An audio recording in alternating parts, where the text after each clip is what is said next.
Una vez en mis inicios me sentí un poco incómodo cuando le comenté a alguien que estaba tomando fotografías en JPG. Su rostro claramente me dio a entender que algo yo estaba haciendo mal. Fue como que hubiese contado un chiste, que cómo era posible que un fotógrafo que se consideraba profesional estuviese tomando fotografías en JPG y no en RAW. Pienso que esas son las cosas que nos hacen crecer. Son esos puntos de quiebre donde nace en nosotros una fuerza interior que nos lleva a alcanzar metas y proponernos cambios. Y fue así que en ese momento me hice la pregunta más inocente de este mundo. ¿Yo estaba haciendo mal? ¿Por qué debería avergonzarme? ¿Por qué tomar fotografías en JPG es considerado algo de iniciantes, de amateur y descalificante? Pues eso, amigos, es lo que vamos a ver en el video de hoy.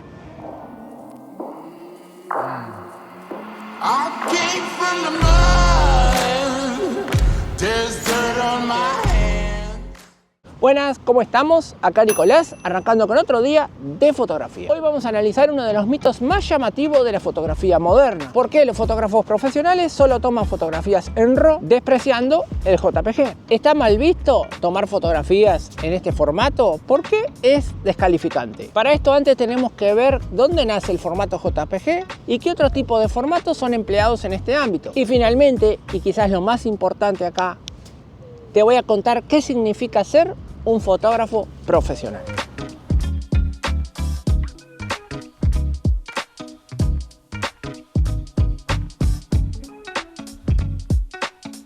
En el mundo digital que vivimos, la fotografía no ha quedado ajena, sino todo lo contrario. Hoy más que nunca han cobrado un valor muy importante. Hoy prácticamente todos los aparatos tecnológicos nos muestran imágenes digitalizadas o relacionadas con algún tipo de arte digital. Teléfonos celulares, computadoras, tablets, televisores, son todos dispositivos donde las imágenes cobran vida. No obstante, y por más modernos que estos sean, estos siguen utilizando las mismas librerías gráficas que hace 30 años atrás. Una librería gráfica es un software escrito por ingenieros en informática que le explican a un aparato electrónico, a una computadora, lo que sea, cómo tienen que entender y leer un archivo que contenga dentro una imagen.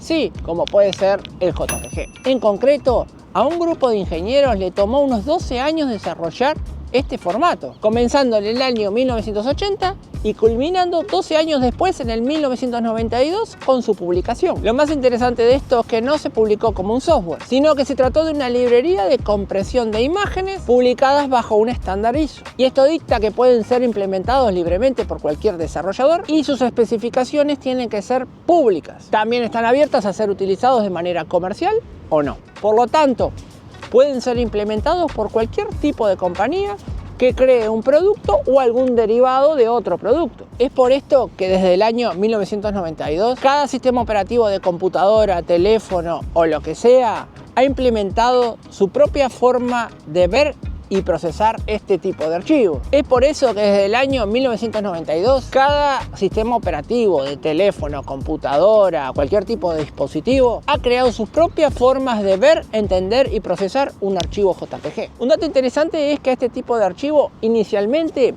se le denominaba con el uso de JPEG, utilizando 4 letras o caracteres en lugar de 3. No obstante, en esos años y con el auge del famoso sistema operativo Windows, este tenía una restricción que solo permitía poner 3 letras en las extensiones de los archivos. Por lo tanto, se le terminó denominando como JPG. Y finalmente, hoy en día todo tipo de cámara y otro tipo de dispositivos electrónicos reconoce y acepta el JPG como un tipo de archivo de gráficos. Pero eso sí, no se preocupen si llegan a ver por ahí un archivo con extensión JPEG, porque es perfectamente válido. Y más en sistemas informáticos modernos que estos aceptan ya el uso de nombres de archivo más extensos.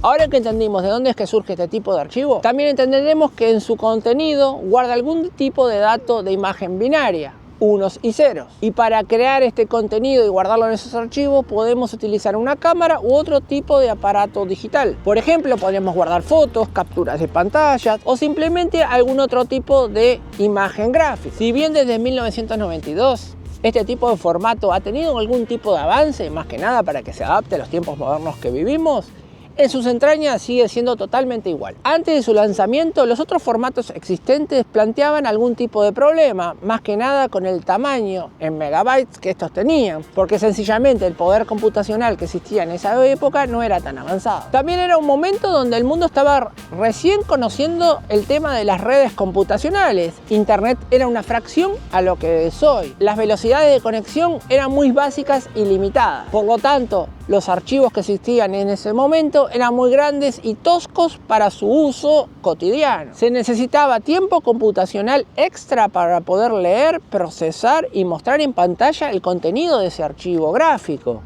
Algo que hoy en día se hace en una milésima de segundo. El formato JPG o JPEG llegó en un momento muy necesario y fue parte importante del desarrollo de los sistemas informáticos como los conocemos hoy en día. Como lo comentábamos antes, lo que se guarda en estos archivos son imágenes comprimidas. Esto quiere decir que el sistema informático que vaya a procesar una imagen y posteriormente guardarla, tienen algunos parámetros que se pueden ajustar en base a las preferencias del usuario. Se puede optar por sacrificar calidad de imagen a costa de ganar mayor compresión de ese archivo, un archivo final más reducido en cuanto a megabytes, o por el contrario se puede optar por menor compresión a costa de ganar mayor calidad. Esto se establece usualmente con un parámetro en forma de porcentaje, de 0 a 100, con el cual el usuario al final podrá optar una opción u otra a la hora de almacenar ese contenido. No obstante, yendo a las cámaras de foto, este parámetro es mayormente omitido, dado que es la propia marca y modelo de la cámara que utilicemos la que decide cuál es la mejor compresión para perder menos calidad.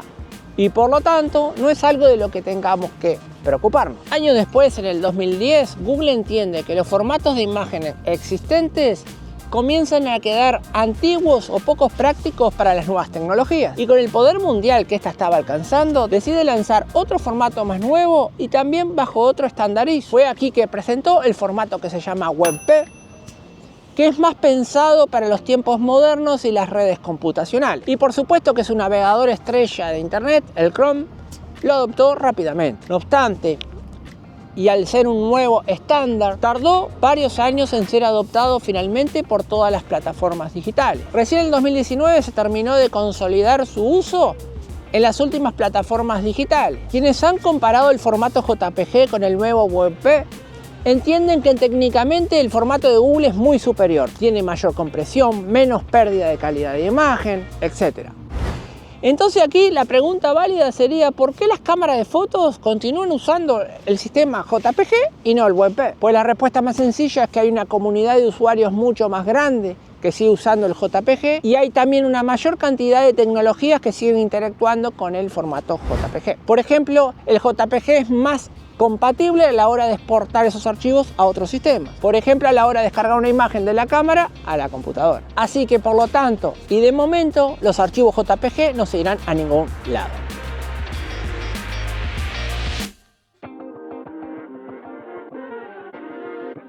Otro de los formatos que podemos encontrar en nuestras cámaras de foto es el que se denomina RAW. Pero este no es un tipo de archivo específico, sino que es una denominación popular para referirse a un tipo de archivo, un grupo de archivos. O sea, cada marca tiene su propio tipo de archivo RAW con diferente extensión o terminación. Y lo único similar que tiene al JPG es que también guarda datos en su interior en formato binario, pero su contenido es muy distinto. Cada vez que una cámara de fotos quiere guardar una imagen para ser procesada en JPG, realiza un proceso de compresión donde serán eliminados muchos de los datos que originalmente había captado el sensor de la cámara, lo que así luego y en definitiva nos jugará en contra a la hora de querer editarla, porque sencillamente ya no tendremos a nuestro alcance esos datos tan necesarios que ya fueron eliminados. Si tú alguna vez trataste de editar un archivo JPG, por ejemplo cambiarle un colorcito o algo, habrás notado que al menor cambio que trates de hacerle,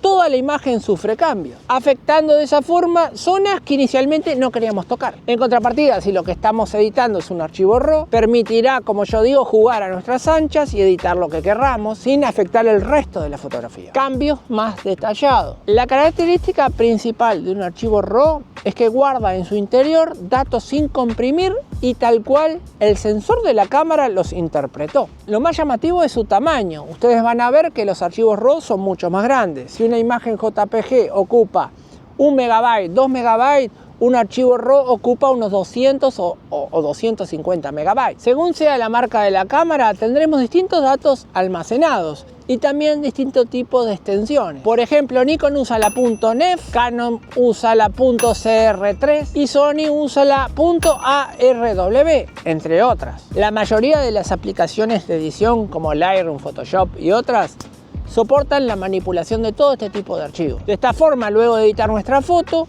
exportaremos ese archivo a un JPG final de un tamaño muy reducido, que será en definitiva el que usemos para dar a conocer nuestro trabajo, por ejemplo en redes sociales. Ninguna plataforma social, como puede ser Instagram, Facebook, Twitter o lo que sea, permite publicar fotografías en RAW, porque se entiende sencillamente que es una fotografía a medio camino, la cual aún no está lista para ser publicada. Yo en particular tengo una forma para definirlas. Para mí son como negativos digitales. Podríamos, por ejemplo, hacer una analogía. Podríamos comparar con la época de las cámaras analógicas, cuando estas abrían el obturador y la luz pasaba y golpeaba el negativo de acetato. Era allí recién cuando la imagen era almacenada o plasmada en esa película. Y luego el fotógrafo tenía que llevar sus negativos a ser revelados, o como se dice en la jerga, a ser positivados. Bueno, la fotografía digital en realidad es muy similar a la hora de tratar con archivos RAW. Las fotos que logremos con nuestra cámara estarán almacenadas en esos archivos RAW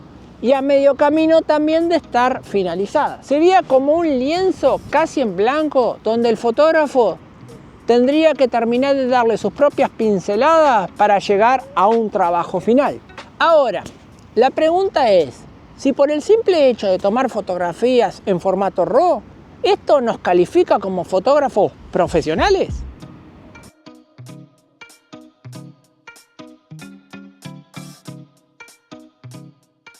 Aprender a usar una cámara, aprender a usar sus herramientas y con el tiempo ir definiendo nuestra propia técnica es parte de una curva de aprendizaje por la cual todos tenemos que pasar. Esta puede ser lenta y prolongada o rápida y efectiva. En base a nuestra dedicación, tiempo libre y motivación, podemos alcanzar antes o después nuestra meta. Sencillamente, y como todo en esta vida, cuanto más dedicación le pongamos a algo, más rápido iremos aprendiendo. Al principio, en toda esta vorágine de aprender a utilizar los botones y perillas que trae una cámara, lo más seguro es que terminemos tomando fotografías en JPG. ¿Por qué? Pues porque es una forma rápida de ver resultados. Por ejemplo, fuimos a una playa, tomamos 100 fotografías y a la noche, a la vuelta en nuestras casas, descargaremos esa foto para ver lo que hemos logrado. Tal cual, como si fuésemos cazadores de fotografía, estaremos muy interesados en ver ese botín. Y en caso de que hayamos logrado algunas imágenes que a nuestro criterio pensemos que salieron bien, enseguida las estaremos publicando en nuestras redes sociales para de alguna forma buscar la aceptación de los demás. Después de todo, pensamos que ese día dedicado a la fotografía, ir hasta el lugar, cargar con la cámara, sumado el costo que esta tiene, tendría que tener algún tipo de recompensa, ¿no? Y bueno, esto se llama motivación. Surge de la necesidad de encontrar un porqué a nuestras acciones, una justificación interna de por qué tomamos fotografías o hacemos alguna otra cosa.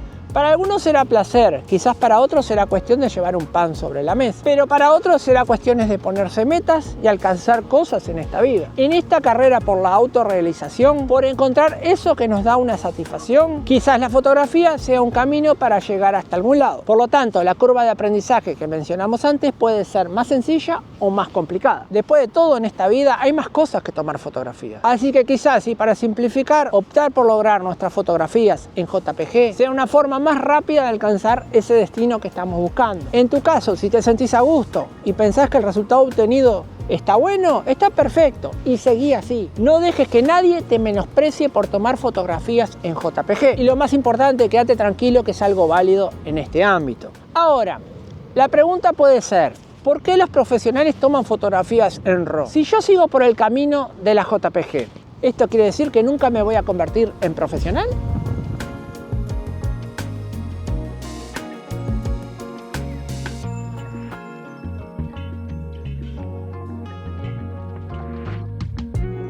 Una persona profesional se caracteriza por ser una persona que combina habilidades, comportamientos y actitudes que lo distinguen en su campo de trabajo. Suele ser una persona que alcanzó un cierto nivel de habilidad gracias a estudios, contactos, experiencias u otras habilidades dentro de un área en particular. Por lo general se entiende que es una persona que vive y se sustenta gracias a esta actividad y se espera que sepa mucho dentro de un área en concreto. Sería una persona a la cual le podríamos llegar a consultar algo dado su grado de conocimiento en una materia. En concreto, en el ámbito de la fotografía, se podría decir que es una persona que a grandes rasgos conoce de cámaras, conoce de lentes, de técnicas, de estilos de fotografía. Y utilizando estos conocimientos obtenga buenos resultados. La edición de sus imágenes tendría que ser algo casi que necesario para alcanzar ese punto de perfección que él espera. O mejor dicho, que sus seguidores de redes como Instagram, por ejemplo, terminan validando y diciendo que sos bueno utilizando el poder del like. Por lo tanto, tomar fotografías en formato RAW sería algo difícil de dejar pasar. Esta persona seguramente a la hora de editar sus imágenes espera tener un mayor control. No obstante, pensemos en un periodista gráfico que concurre a una cancha a tomar fotografías de ese partido tan importante. Un periodista que seguramente trabaja para un medio gráfico, por ejemplo un periódico online, y que necesita esas imágenes al momento, al mismo tiempo de que hacen el gol. Planteado este caso, ¿sería mejor utilizar el formato JPG o el formato RAW? Evidentemente en la cancha no sería el mejor lugar para ponerse a editar una fotografía. Por lo tanto el formato RAW habría que descartarlo y terminar utilizando el JPG. No obstante, la pregunta es si alguien que se consideraría profesional aceptaría esto. Por eso es que la mayoría de las cámaras ya incluyen la modalidad de poder tomar dos fotografías a la vez, una JPG y una RAW. Y de esta forma el periodista digital, en el momento que toma la fotografía, elegirá la JPG para mandar rápidamente al medio digital y publicarla cuanto antes, y en días posteriores con más tiempo tomará el archivo RAW, lo editará y finalmente terminará reemplazando ese JPG que inicialmente habían publicado. Por lo tanto, no es una cuestión de elección, al final termina siendo una necesidad del negocio y conveniencia. Cada uno terminará eligiendo la opción que más le sirva para desarrollar su pasión o llevar adelante su trabajo.